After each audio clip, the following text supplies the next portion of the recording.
Need to quickly find the data in large tables? Let's master VLOOKUP. VLOOKUP is a powerful function that helps you find information from the table based on unique identifier. Use VLOOKUP when you need to search for a values in one column and return a corresponding value from another column. Here is how it works. Let's say we want to find the price of a product by its ID. Start typing equals to VLOOKUP,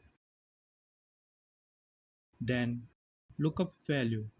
Then select the table array where the data is available. Then column index. In this case, column number is 2, where our data is located. Then we will choose false because we want exact match of ID. That's it. VLOOKUP instantly finds your data and saves you time.